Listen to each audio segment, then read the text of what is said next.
सरगुजा के आराध्य देवी मां महामाया मंदिर के प्रवेश द्वार को लेकर अंबिकापुर शहर के आम लोगों में बहुत दिनों से इसे बनाने की बात चल रही थी, जिसको देखते हुए प्रदेश के स्वास्थ्य मंत्री टी.एस. सिंहदेव ने आज मां महामाया मंदिर प्रवेश द्वार के लिए भूमि पूजन किया।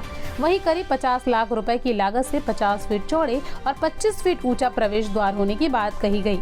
इस भव्य प्रवेश द्वार के साथ महामाया मंदिर तक कॉरिडोर भी बनाया जाएगा। तो वहीं इस प्रवेश द्वार को अंबिकापुर नगर निगम के द्वारा निर्माण किया जाना है। बहुप्रतीक्षित एक जवाबदारी का कार्य समाज के ऊपर था, जनप्रतिनिधियों के ऊपर था और सभी शहर के लोगों की ये दिली इच्छा थी कि एक भव्य महामाया जी के द्वार का निर्माण हो। आज उसकी शुरुआत हो रही है। इस अवसर पर मैं नगरीय निकाय विभाग के हमारे मंत्री प्रभारी मंत्री शिव डहरिया जी को भी स्मरण करूंगा। उनसे जब हम लोगों ने इस बाबत कहा तो त्वरित उनने कार्रवाई करके इसके लिए 50 लाख रुपए का सैंक्शन किया। मेयर साहब को, नगर निगम को, सभी दलों के नागरिकों को, सभी समाज के नागरिकों को मैं इस अवसर पर बहुत बहुत बधाई और शुभकामनाएं दूंगा। इधर प्रदेश के डिप्टी सीएम टी.एस. सिंहदेव ने टिकट बंटवारे को लेकर भी कहा कि नामांकन भरने के 15 दिन पहले उम्मीदवार चुनना काफी होता है। साथ ही यह भी कहा कि पीसी की बैठक 28 सितंबर को होगी। इसके बाद स्क्रीनिंग कमेटी की बैठक 1 सितंबर को होगी। तो वहीं स्क्रीनिंग कमेटी की बैठक के बाद ही केंद्रीय कमेटी की बैठक में नाम तय किए जाएंगे।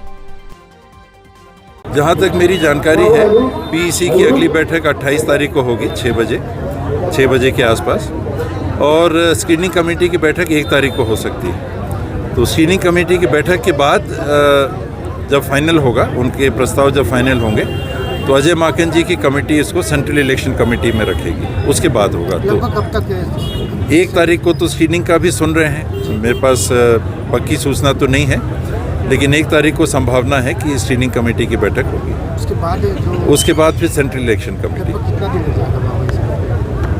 हम लोग जल्दी में नहीं लग रहे कोई जल्दी नहीं है।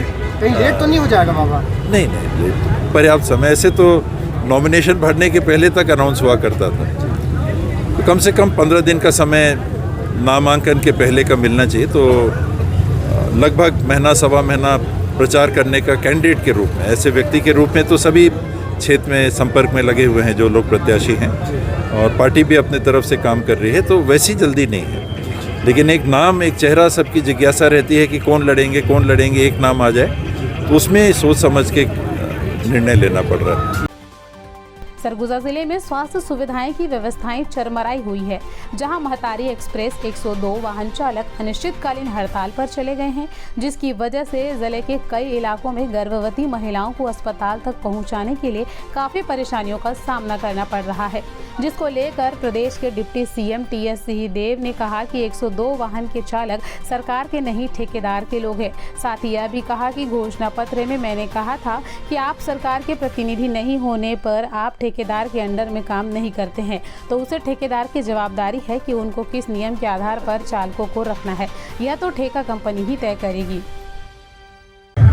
102 के जो चालक हैं ये ठेकेदार के व्यक्ति हैं, स्वास्थ्य विभाग के व्यक्ति नहीं हैं। और चाहे वो घोषणा पत्र के समय की बात हो या उसके बाद की बात हो, मैंने लगातार उन लोग से यही कहा कि देखिए, सरकार के आप प्रतिनिधि नहीं हो।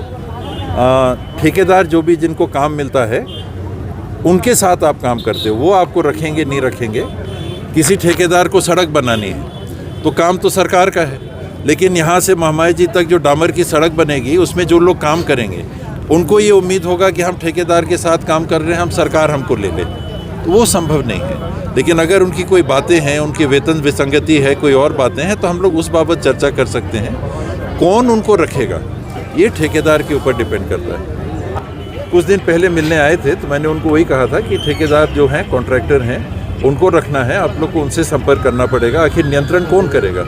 जिसको काम मिला है वो नियंत्रण करेगा इस काम का। सरकार तो करती नहीं है। सरकार ये देखेगी मांगने पे, समय पे वाहन उपलब्ध हो रही है कि नहीं। तो इसमें अगर हम जाके आदमियों को लगाएंगे तो जवाबदारी पूरी सरकार की हो जाती है। फिर ठेका देने का क्या मतलब? इसको समझना चाहिए कि ये काम ठेके पे दिया गया है, तो ठेके पे दिया गया काम वो कॉन्ट्रैक्टर की जवाबदारी होती है। तो हम उनको बाध्य नहीं कर सकते कि इस व्यक्ति को रखो। तो यही दिक्कत है। बाकी जो न्यूनतम आहर्ताएँ हैं सरकार की तरफ से, क्वालिफिकेशन तय होते हैं कि गाड़ी में किस प्रकार का व्यक्ति बैठेगा, उनके पास कितनी ट्रेनिंग होनी चाहिए, ये सरकार देखती है। तो उस प्रकार के व्यक्ति अगर हैं तो जो कॉन्ट्रैक्टर हैं वो ज़रूर लेंगे उनको, कोई ऐसा कारण नहीं है कि नहीं लेंगे।